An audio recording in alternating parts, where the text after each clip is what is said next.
We got a great show for you tonight. All right, it's our Super Bowl special. Stay tuned. It's The Hook.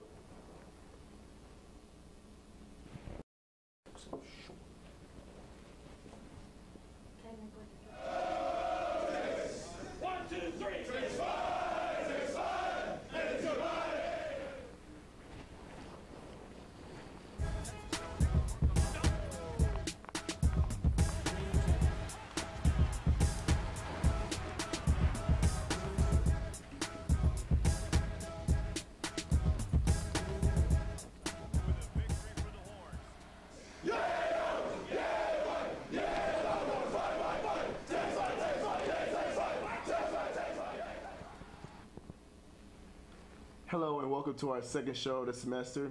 This is our Super Bowl special where we're going to talk about both teams in the AFC and the NFC, and then we're going to just go off and see who's going to be winning the game. But first, we're going to start in the AFC, gentlemen.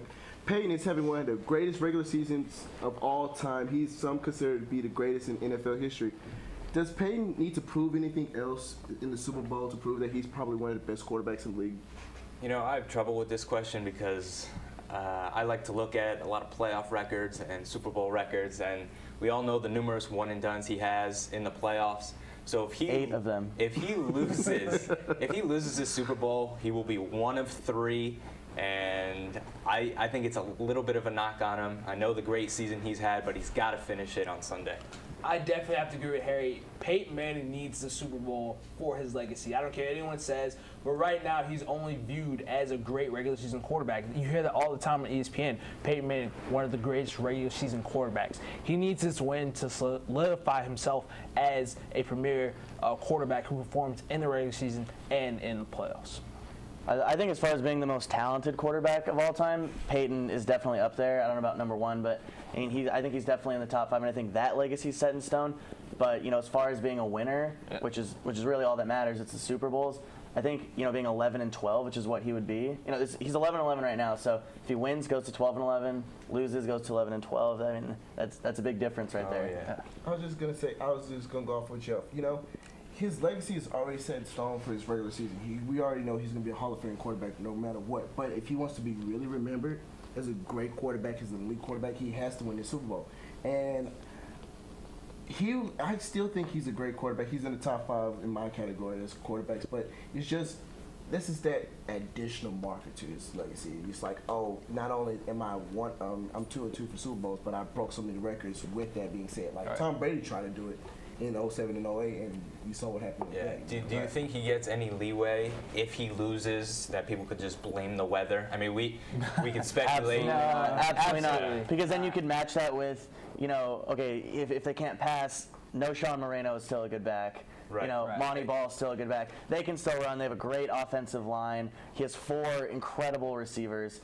So, you know, I think a little 20-degree weather, you know, maybe if there's a blizzard and it's snowing, then maybe. But if it's just cold out there, absolutely not. Yeah, even then, even if it's a blizzard, the great quarterbacks still find a way to get the job done. It doesn't matter what the weather is. It could be freezing or just the hottest day on earth. The greatest guys to ever play the game just find out a way to get it done.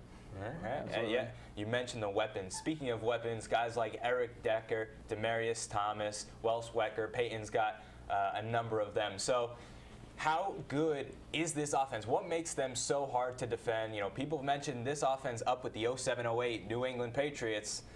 Well, you know, where are we putting this offense? I would put them with the 07-08 Patriots, because the 07-08 Patriots were just a force to be reckoned with. That was a team that, no matter what good day you were on, we will go out there and beat you, except for New York Giants. But, you know, Peyton's weapons right now, both Thomas's, Decker, Moreno, Welker, they're all great pieces for him to play as toys. You know, I think he has a great arsenal right now, and what you got to do, especially for Seattle's defense, not just man up, but rough those boys up in the line of scrimmage. You cannot just leave them off. At least give them 1 to 2 yards of leeway. Give him that much leeway, Peyton Manning will give him a good dime, and there you go, it's a pass completion.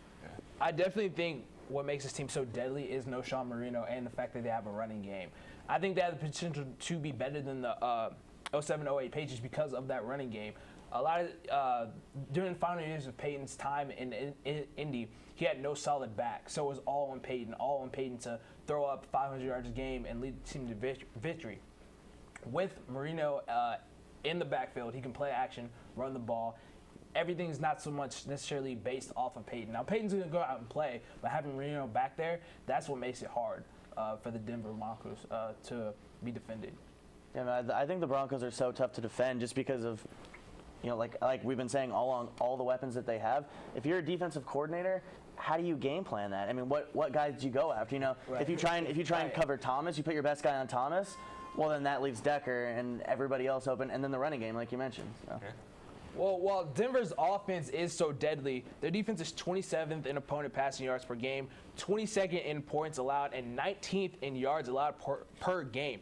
Champ Bailey is definitely going to come in with some fire, but football is a two-sided game, so what does this defense need to do to win, gentlemen? I think it's just controlling Russell Wilson. A quarterback like that, they haven't faced much except, maybe Terrell Pryor. But I don't think it's on the level of that yet. So I think controlling Russell Wilson, he's probably going to be running a lot. He hasn't been able to produce the numbers he had in the beginning of the season.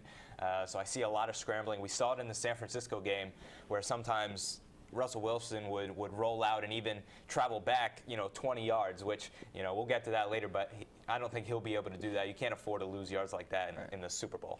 I was just going to say that pass rushing defense needs to contain Lynch and Richard Wilson. Yeah. As you've seen throughout the season, as you noted too, Harry, Russell Wilson is that kind of guy that he'll scare you with his legs, but as soon as you go and try to attack him for his legs, he'll try to throw you up with the pass.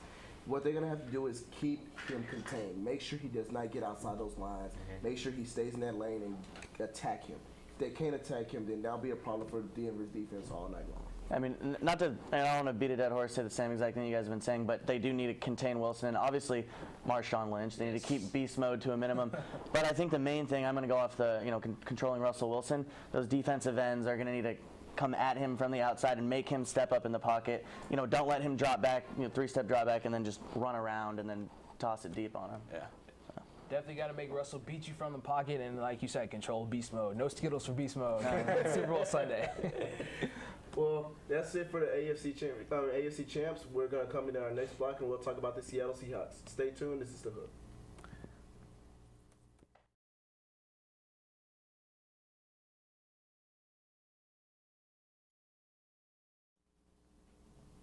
Welcome back to The Hook. We already went in depth on the AFC Championship, AFC champion Broncos. Now let's go in depth a little bit on the NFC champion Seattle Seahawks here, guys. So their offense hasn't quite looked at its best the past couple of weeks. Looks like it'll be up to Russell Wilson and Marshawn Lynch to carry the load. What's the X factor for this offense, and what do they need to do to be successful on Sunday? Yeah, I'll go and state the obvious and say Percy Harvin.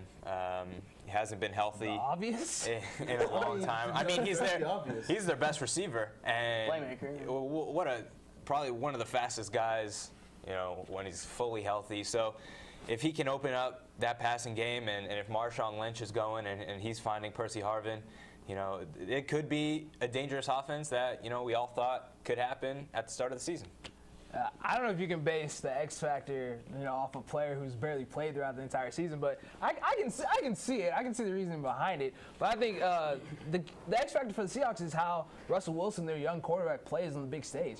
How he performs against a Hall of Fame quarterback, against a great team, and if he's able to keep up with Denver's offense. I think if Denver makes him stay in the pocket and throw from there, I think he'll see some trouble. Russell Wilson right now in his career is better on the move and better with the running game. So I think if Russell Wilson can step up in the pocket, throw from the pocket, and make some plays, that opens up everything else that the Seattle Seahawks do well. I got to say my X factor is going to be beast mode, Marshawn Lynch. As we were talking about with the rankings of Denver's defense, the only thing that they're really good at is stopping the run. If Marshawn can be able to push those yards up, because if you've been seeing for San Francisco in the Seattle game, they said Marshawn really didn't do that well, but he did put up 100 yards and did touchdown. So if Marshawn keeps that game going, if he at least puts up 100, 150 at the most, I see this is going to be a very good game for Seattle. If they keep that time going, it'll be perfectly fine. Yeah, I'm going to say the X factor is going to have to be Russell Wilson here. He's going to have to keep the negative plays to a minimum. Yeah. If he's scrambling around, he's got to look for guys deep, but also throw it away if you need to. Absolutely. No negative plays. Absolutely. Well, this defense is probably the best in the league with utmost confidence, as you could tell after Richard Sherman's outburst a couple Sundays ago. Well, what makes this defense special, and what's more important, getting pressure on Peyton or locking up receivers? Peyton is the problem. You got it. As we've been seeing all postseason, that O-line has kept Peyton perfect in the pocket. That's what was wrong with that was what was the best thing for the 07-08 Patriots was Tom Brady was in that pocket so long, and they could keep it going, moving left. As soon as they get one good hit on Peyton, that's the game. You got to keep him going and keep the pressure on Peyton. Yeah, I think it's the fire that this defense brings. I mean, we see it with Richard Sherman and Earl Thomas, and just that, entire unit. They hit hard. They make you remember them, and if they can, I think they got to channel what the New York Giants did in the 07 Super Bowl against Tom Brady, and they got pressure on him. And that's what you have to do against great quarterbacks, because even though Peyton, makes quick decisions, gets rid of the ball fast, if you see guys coming at you every single play, that's going to give guys like Richard Sherman and Earl Thomas chances to intercept the ball and create turnovers, which Seattle definitely needs to do. So I think you're right. You got to get pressure on Peyton Manning, and you got a shot. I think like I said earlier that, they need to stop. Excuse me, sorry. Well, locking up the receivers for the Broncos, obviously the hardest thing to do. Said nobody could really do it, but I think if anybody can, it's definitely this Seattle defense. With guys like Cam Chancellor, Earl Thomas, Richard Sherman. But I think they are going to have to get some pressure on Peyton. Julian, you mentioned he hasn't been knocked down or anything like that. So yeah, I think it's going to go both ways. But I have to say they should try to lock up these receivers. Yeah. Definitely. Y'all mentioned getting pressure on Peyton, but I think more importantly getting pressure on Peyton with four guys, your front four guys, so you can allow the back eight to just or back seven, I should say, to just cover receivers and whatnot. So. Well, Seattle is now traveling away from home and away from that 12th man. However, they are still 6-2 on the road this season. So, guys, they've played actually in MetLife Stadium this season against the Giants. Is being away from Seattle going to hurt them at all? I don't think so. I don't think going away and playing in MetLife is going to be much of a factor. As I was talking about with one of my friends when we was watching the New Orleans and Seattle game, is they play in this kind of weather. They play in this stormy, this cold, this harsh kind of weather. So it'll be fine with them. The only problem is going to be just to get on that rhythm at an early moment and not let the wind be your factor in the game. You gotta let Russell Wilson at least try to throw the ball in that kind of wind and let him know that, hey, this is your game. This is not going to be this home away situation. So I think it'll be a decent game for them. Yeah, I don't think it's going to make a huge difference. The type of game that the Seahawks play, great running game. I mean, they can still pass it. Gritty defense, usually low-scoring game when you look at the Seahawks. So I don't think the weather is going to have a huge difference. And you mentioned the 2 losses on the road, but it's the Super Bowl. I don't think it's going to make that big of a difference. Yeah, I don't think weather plays a factor here at all. I think, like you guys said, Seattle goes out and plays their game. They're used to the weather. It's also a neutral stadium too, so I don't think a crowd really is going to play a factor. So I don't think it will be that big. Yeah, I mean, I'll give their fans, look, for road teams going into Seattle, it's incredibly tough. And for them not to have that slight advantage might hurt, but look, that defense is going to show up no matter what. It doesn't matter. They've made this road trip before, and now they even have 2 weeks to prepare. So they're familiar with the stadium. So I think they'll be fine. And look, it's all up to that defense and to see what they can do against Peyton Manning. Yeah. All right. Well, coming up next on The Hook, we'll go in depth on some of Sunday's most intriguing matchups. Stay here.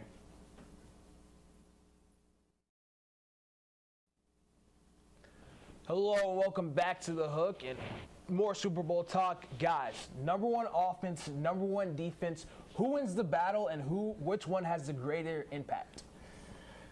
I'll take the number 1 offense, but I think for Seattle it's all about containing and holding them to field goals in the red zone and things like that. So however you want to say, but I think overall the offense will be able to move the ball and score some points. I mean, look, sometimes there's just no defense for a perfect offense, and Peyton sometimes puts that ball in places where only his receivers can get it, and it's fun to watch. So I'll take Peyton and that number 1 offense. I think I'm going to say the number 1 defense here. I'm going to go against you here, Hoff.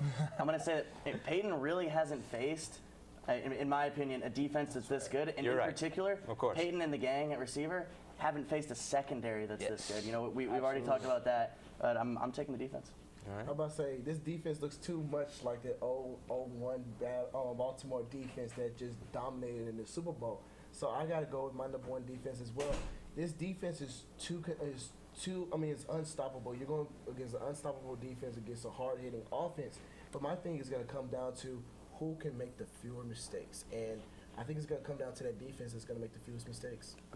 Well, guys, I got to go with the old adage, offense wins games, defense wins championships. So I will take the Seattle Seahawks defense. I think the secondary will step up to the plate and handle Peyton Manning and those receivers. I think that D-line gets the job done up front. I think the Seahawks get defense leads them to a win.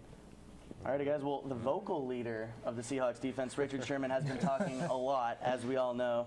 He even said in Super Bowl Media Day that Peyton throws, quote, ducks. So do you guys think this will hype Peyton and the gang up? And do you think it'll serve as some, poster bulletin board material, as they call it? I don't know. I don't think a team can use just one player's words for bulletin board material for the Super Bowl. But I'll say this. Peyton did have a little something to say about that comment, and he said, well, look, I throw ducks, but, I throw touchdowns and a lot of yards, and I break records. So that was a little interesting to me. I usually don't see that from Peyton. Right. So I don't know. I keep going back and forth, maybe a little bit. See, I think what people forget, guys like Tom Brady and Peyton Manning are just as competitive as Crabtree and Sherman. They just don't talk about it on Twitter. They're the guys that internalize it and say, okay, you know what, I'm going to go out and throw 5 touchdowns on you on Super Bowl Sunday. Right. So I definitely think this charges Peyton up, and I look for him to go out and maybe attack Sherman more than all the quarterbacks have done throughout the postseason and regular season. Yeah, I'm a big fan of Sherman and of Peyton, and they're both polar opposite personalities, especially with the media, and like you said, how Peyton internalizes it, and Crabtree and Sherman, they tweet about it or whatever. But I don't think this is going to hype Peyton up any more than he already was hyped up for the game. Peyton's a professional. He's a competitor. He's going to come out ready to go for the game no matter what. Right. So I don't think Peyton's a guy that needs something extra to get him pumped up. Right. I'm I'm just going to add addition to it, keep adding to this horse. Yes, I think that Peyton is going to just do fine like he did with when the owner for Indianapolis came out and started talking noise to Peyton, and Peyton was just like, okay, that's fine. He still put up a great game against Indianapolis. This is going to be the same situation with Peyton. He's going to be like, okay, I do throw ducks, but I still throw yards and touchdowns, and he's going to do the exact same thing in this game. So it's just going to be great. But speaking on Peyton Manning's throwing, we talked about weather earlier, and we're going to especially talk about this wind. It's supposed to go up to 10 miles an hour during kickoff, and it's not supposed to die down till after, like 11 o'clock, 12 o'clock Eastern time. So, guys, will this affect Peyton and Russell Wilson's throwing, or is this just going to be something that's just going to pass through? Well, I think it's something that's going to affect both players equally. Peyton's played in all kinds of weather before, so it's nothing he hasn't seen. He's played in that stadium numerous times. The wind up there, I'd say it could affect some field goals late in the game. One side sometimes, has a lot more wind than the other. So, whoever has which side of the field could play a factor in field goals. But throwing it, I think Peyton will be fine, and I think Russell's got a pretty good arm too. So I don't think it'll affect it either way. He's got the ultimate mentor, younger brother Eli, for how to play in that stadium. So, but I really think it, like you said, it may only just affect the kicking game. 10-mile-an-hour wind. That doesn't even affect my golf game. I think Peyton's going to be fine. So. I definitely don't think it'll affect the guys, and if it does, they'll adapt to it. Like Russell's used to playing in Seattle, windy, rainy, and like you said, Peyton's played in all types of weather. So it won't be as huge a factor as people may make it seem to be. I was just going to say, both games that Seattle played in the postseason were just harsh weather. So, I think Russell Wilson's not going to have that much of a problem. And, of course, Denver is in Mile High. It's not called Mile High for no reason. You have a lot of wind. You're up in the mountains and up in the hills. So it's so hard for Peyton to even throw in Denver's situation, in Denver's home. So I think that he'll just come into this game. It's not going to really affect him. It's going to affect him maybe the first quarter, but you're going to see him moving things smoothly. Yeah, we'll just be able to see if Richard Sherman's able to back up that duck talk. And if he gets an interception or two and Seattle somehow finds a way to win, I cannot wait for that interview. Well, coming up on The Hook, we bring in some guests to talk more about the Super Bowl. Stay tuned. This is The Hook.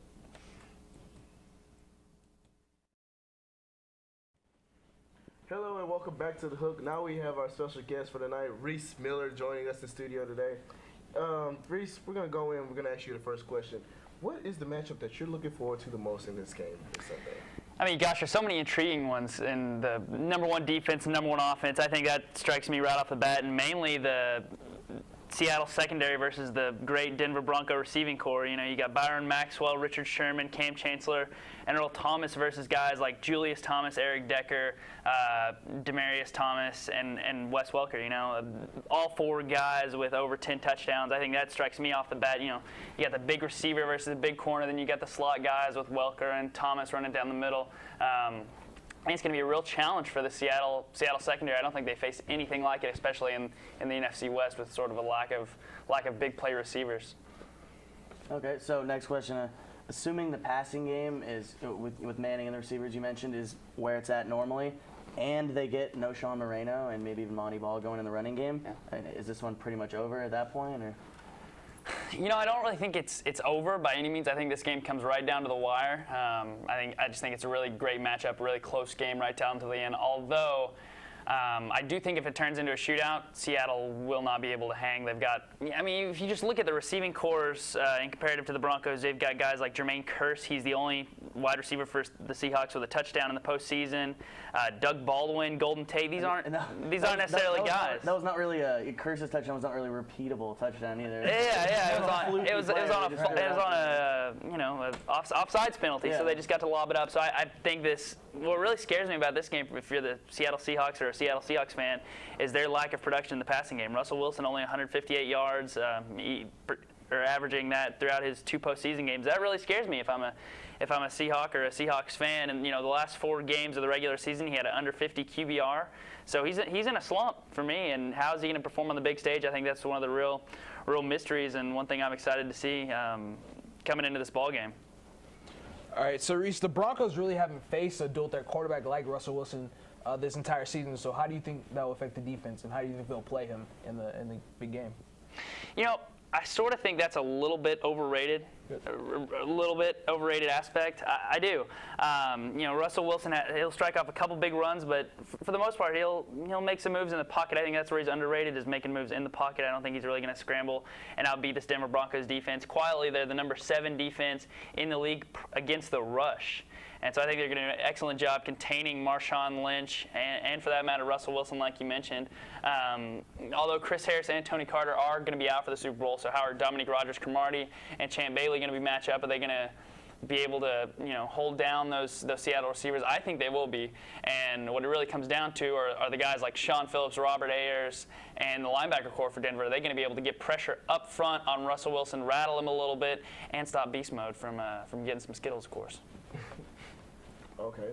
Now, last but not least, what's the prediction that you have for the game, and give your 3 keys to success for whichever team that you think is going to win? You know, I've thought a lot about this one. I'm sort of back and forth. I think we may be destined for one of the great Super Bowls. I really do. Just between the matchups and the teams and so many different storylines. My prediction, if I were a betting man, I'm going to take the Denver Broncos. I'm going to take them 28-24 late. I know it's not necessarily the popular pick around here, but I'm not going to bet against Peyton Manning. You're going to tell me that he's having the greatest season of a quarterback ever in the history of the NFL, and he's going to make it to the Super Bowl and lose? Hey, I'm not sure. It did happen with Tom Brady. It did happen with Tom Brady. 15-0. It is. 16-0. Yeah, it's true. It's true. I mean, it's completely possible, but I think he's too good. There's too many weapons for the Denver Broncos. He's got this offense churning at an unbelievable level. They kept Tom Brady off the field last week. Such a Peyton homer. The kid's good. The kid's good. And another thing I don't think we talk enough about is the adjustments he makes at the line of scrimmage with, if it's not a passing down, if they're crowding the wide receivers going straight zone, he'll hand it off to Noshawn Marino or Monty Ball. I think there's just way too many weapons. I think they get held down for the Broncos offense, averaging 38 points per game, 457 yards per game. I don't think they get close to that, but I do think they outscore what I think will be a low-scoring game at first for each team, and then I think Peyton and the Broncos pull away in the second half for me. My 3 keys to the game, Gosh, I got to go Denver defense here. I think they're a little bit underrated. I think they hold Marshawn Lynch down a little bit. 7th overall, they've shut down LeGarrette Blount, who ran all over the Colts, had 4 touchdowns. I think they, they shut down Ryan Matthews and Ronnie Brown and what the San Diego Chargers had going, who made the Cincinnati Bengals look very average early on in the playoffs, if you remember that one. So I think the middle of the defensive line for the Denver Broncos is one of the big X factors. Another thing I think that will come into play is if the Denver Broncos can shut down Percy Harvin. He's only been able to play in 1 game this season, but as soon as he was able to play against the New Orleans Saints, the first play was directed to him. They ran, I think he had 3 rushing attempts, and they threw it to him 3 or 4 times before he was out of that game with a concussion. So I think that's one of the big keys if they can limit him, because I do think he'll be a big part of the game plan, sort of a comfort factor for Russell Wilson. If he stays in the game, though. That's true. That's true. That's the thing with him is it feels like, a lot of people are talking about him as an X factor, and I think he's maybe an undercover X factor, but it's tough for me to say right now that he's an X factor. Well, I think one of the main things is that he hasn't been there all played. season, so it's a different ripple for Seattle, because we haven't seen him all year. We haven't been able to see consistently what the Seattle offense is with Percy Harvin. So I think that's one of the big differences. For a guy that hasn't played all season, there's 3 levels of game speed. There's already NFL regular season game speed, then there's playoff game speed, and then there's Super Bowl game speed. So I don't know. Maybe I'm underestimating the guy, but I think it'll be tough for him to just come out and catch 100 yards and a couple touchdowns maybe. Number one thing, I think it comes down to Russell Wilson, how he performs under the big spotlight, because I do think they hold down Marshawn Lynch. They commit to stopping him. And so can Russell Wilson beat you with his legs? Can he beat you with his arm, throw into his wide receiver core? I don't think he can against Peyton Manning on the big stage, mainly because I think the Denver Broncos will be able to produce enough offense to outrun Seattle. And I know you guys talk about the home field. Seattle is 15-1 in Seattle with Russell Wilson at the start of that. It's the last 2 seasons. Their only loss late in the season against the Cardinals. So I don't know if it's an advantage or a disadvantage being a sort of a neutral field. I think they lose the element of dominance they have at home. They simply are a different team at home, in my estimation, and they're not getting the home field advantage Sunday. And so I think that also plays a little bit, mainly on the offensive side. Yeah, that's a good point you made there. 15-1 at home, and they're a different team on the road. But for me, I think the Super Bowl, kind of balances that out a little bit, maybe. And defense does travel. That's one of the main things is defense does travel, and it'll be interesting to see if the Broncos' offense travels. Yeah, it makes sense. You said Wilson. That makes Wilson the key to the game. So we'll see. I think it'll be an outstanding game. I think it'll come down to the end, but I can't bet against Peyton with how he's performed all year. If it comes down to 2-minute drill, I'm not sure Russell Wilson can make the same plays in the 4th quarter. So I'll take Denver 28-24. Okay, that's a good point. Well, that's good. Thanks, Reese, for coming in. Stay tuned. We might have another guest come in. This is The Hook.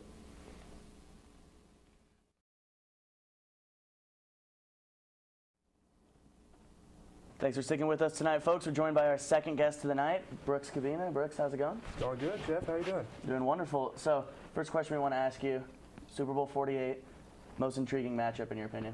Most intriguing matchup in history? No, in your opinion, for this Super Bowl 48. Oh, yeah, absolutely. I think this is a very intriguing matchup. Whenever you take a look at the 2 teams that there are, this is the ultimate offense versus the ultimate defense. And it's not just about the kind of talent you have out there. You have 2, opposing hero styles. One, you have Peyton Manning, the guy that came out and he just puts out work every day, and he just lets that speak for himself. And then Richard Sherman comes out, he gets to talk into a mic a little bit, gets celebrity that way. So they've had different ways of getting out into fame, and a lot of people have opposing viewpoints on either side. So that makes a very interesting and intriguing matchup there, and which I think is going to actually bring in a lot of viewers that don't necessarily like football. So whenever you take a look at the viewings and ratings of last year, I think they're going to go up just because you have such an intriguing matchup between the 2 of those people. Okay. And talking about intriguing matchups, we've been talking about Media Day this past week, and Richard Sherman came out and said that Peyton throws ducks. And Peyton came back and responded that, I do throw ducks, but also I throw touchdowns and passing yards. Yeah. You think is that going to pump up Peyton's game performance in the Super Bowl, or is it just talk to be talk? I don't think Peyton Manning. I don't think Peyton Manning needs to say something to pump himself up. I think he's completely in game mode pretty much every day. So out here, I was just really excited whenever I saw that, just because everybody thinks Peyton Manning's just a straight act, but he shows what, I can talk too. I mean, I can come out here and I can just let my game be my words, and that's really how he played it. So I don't think exactly the words itself will play as a pump up for Peyton Manning. I think it's just the numbers that show him his fact to give himself confidence in himself. So I don't think we're going to see anything different out of Manning just because he responded to Sherman like that.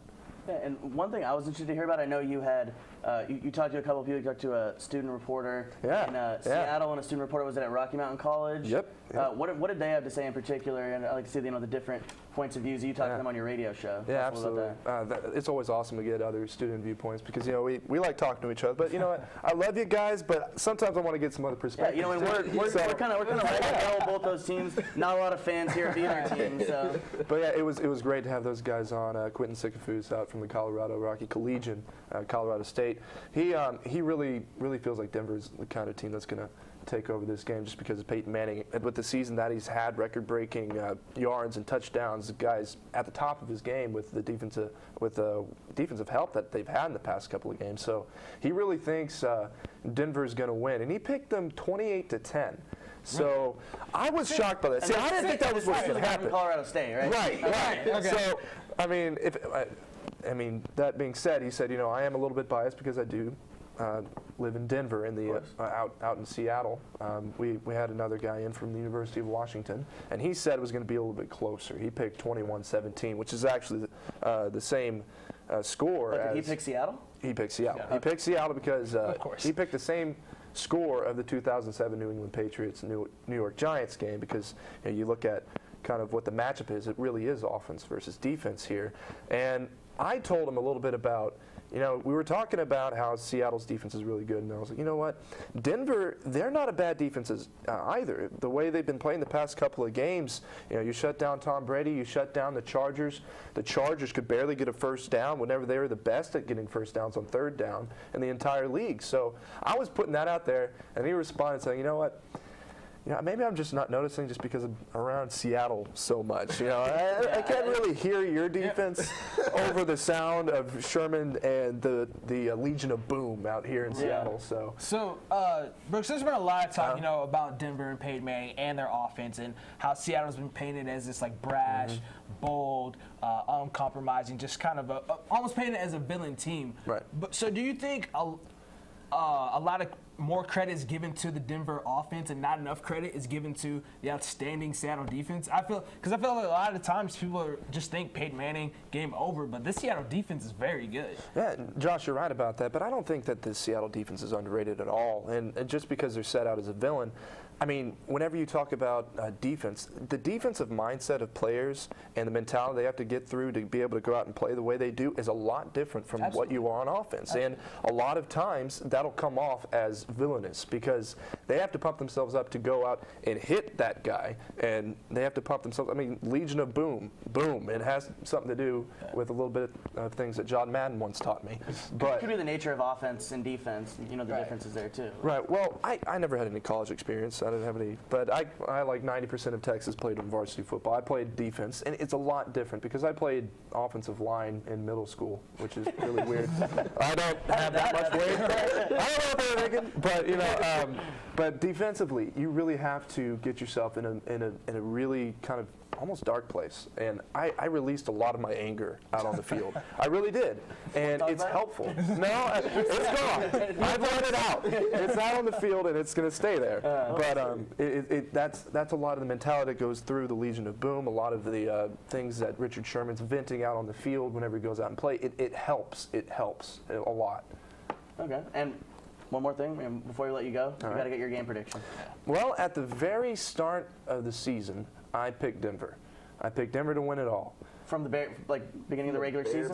From preseason, I picked Denver. Right now, I love Seattle so much. I love that team. I love defense. I love that team. I picked the Giants both times in the Super Bowl whenever they beat the Patriots. The first time, I was lucky. I don't know why I was doing that. But I love defense, and I love Seattle. I think they're a lot like the team that I rooted for in Houston, the Texans. It's kind of the underdog a little way. But I have to stick with my predisposed pick. I have to pick Denver because you know what? I want to be able to say, look, I got it from the start. So I have to pick Denver. I'm gonna say it's going to be 27-24.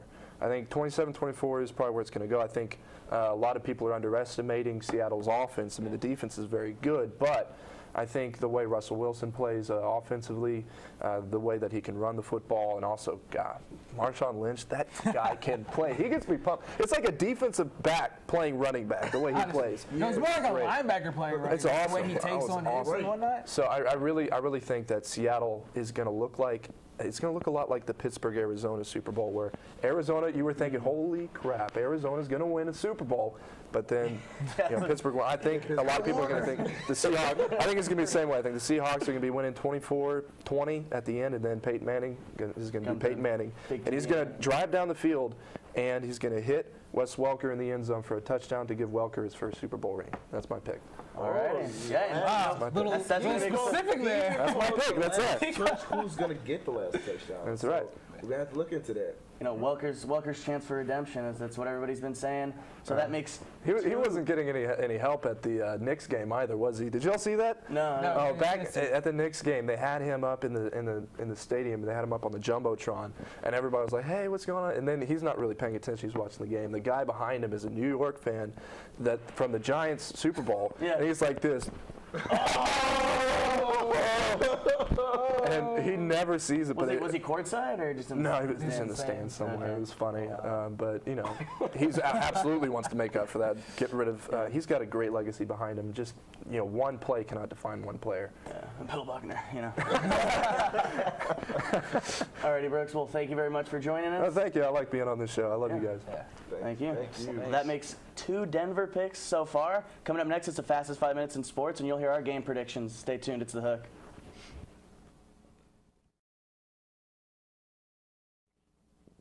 Welcome back, everybody, to The Hook. It's the fastest 5 minutes. So, guys, what is your favorite Super Bowl memory?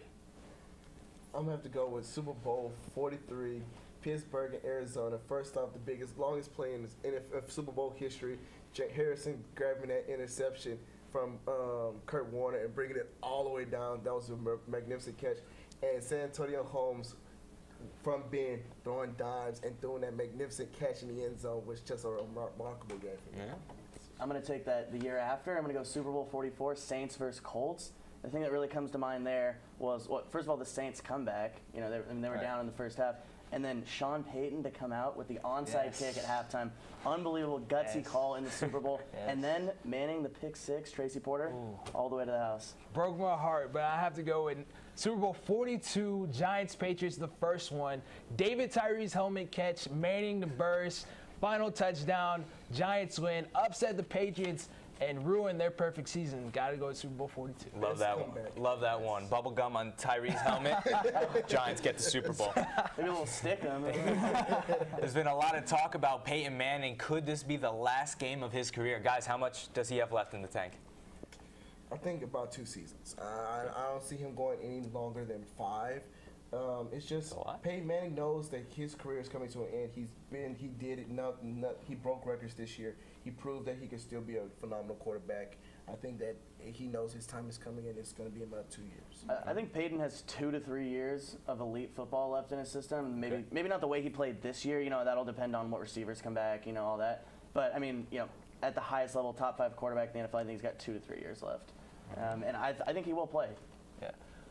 I'm going to go a little bit further. I think he honestly has 3 to 5 years left. I think the way Peyton plays, and he's so smart. He's not like a Brett Favre where he's a gunslinger and his mechanics are terrible. He's a smart player. He knows where to go with the football. no, just against Brett Favre. We understand. His smartness or intelligence is legendary. But I think as long as Peyton feels good about his body, he's gonna play football. All right. Well, Pete Carroll, head coach of the Seahawks, taking them back to the Super Bowl, has done an unreal job. What makes him so likable and easy to play for? You know, I grew up as a USC fan watching Pete in that prime. So I think for me, it's just, he's so true to himself, and he's so true to, you know, who he is as a coach and also as a person. And I think that's what makes him so likable. You know, it Sounds cliche, but I think that's really true. And he continues to be that kind of college coach. Yeah. So definitely. Guys like that. Yeah. Coach Carroll is definitely a player's coach. He appeals to his players. He doesn't force his players into anything. He surrounds his players in a situation where they can succeed. So I think when players love to play for a guy like that. So I think that's what you're seeing with the Seahawks. Yeah. I think it's that mentorship, you mentioned it, from coming from college and getting along with the players in the NFL. Not a lot of guys can do that, so that's huge. We're going to switch gears real quick. Texas is taking on Kansas this Saturday at the Drum. Huge game for Texas, now ranked in the top 25. Who you got? I'm sorry. I'm a huge Texas fan. I'm a diehard. I'm a bleed or burn orange to death. Don't tell me you're ready to say Kansas. You were the believer. I am. You're the believer in the group. Fine. I guess I'll go with the underdog. I think. You can't change your choice like that. No, were you going to say Kansas? I was going to say Kansas. The problem is going to be that Andrew is playing a phenomenal game, but he played against Iowa State. Iowa State has really been looking good in Big 12 conference play. That's just my point of opinion. But it's not just Andrew. It's Embry who comes in there. He gets the ball. He's playing a great game right now. He's a great guard for them. He's doing phenomenal. So unless they contain him, Kansas is going to win this game. For me, it's just going to continue to rebound, continue to play as a team, but they are going to have someone step up like they have, in their 5-game winning streak and score maybe 20 points and carry the team like that. So who are you taking? Oh, I'm taking Kansas. You're taking Kansas? We're talking about you said if they're going to get the win. Who's going to get the win? Well, for the sake of argument, I will take the Longhorns. Longhorns are hot right now, coming off a 3-game Big 12 winning streak. Last-second shots against Kansas State. The matchup of the night will be Cameron Ridley versus Joel Embiid. Center matchup. I look for that to be the X factor in the game. I will take the Horns at home by 4. All right, I think Cameron will be able to. I think Cameron will be able to handle Embiid, but I don't think the rest of the team can handle Andrew Wiggins, Wayne Selden Jr., Perry Ellis. Too much. I'll take Kansas by 8. And now, by 8. And now we're going to move ahead to our Super Bowl predictions. Sunday, who do you guys have? I'm going to go with the everybody keeps saying they're the underdog, but I'm going to go with Seattle on this one. Right. Seattle's going to have a slow game. I think that Denver's going to come in hot, but I love how Pete Carroll turns that team from that first half offense to that first half team. They're going to do great. 31-27 Seattle. I'm going to take the 2 points on the spread here for Seattle, and I'm going to go 27-24. Seahawks win it. Okay. I said it once. I'll say it again. I'm taking the Seattle Seahawks with a score of 24-21. All right. I will similar prediction. I will take them boys from Seattle, 28-24. Seattle's across the line. Richard Sherman, Earl Thomas. Woo. That will do it for us and our Super Bowl special. Super Bowl 48, Sunday in New Jersey. Tune in, Broncos, Hawks. Thanks for joining us. It's The Hook.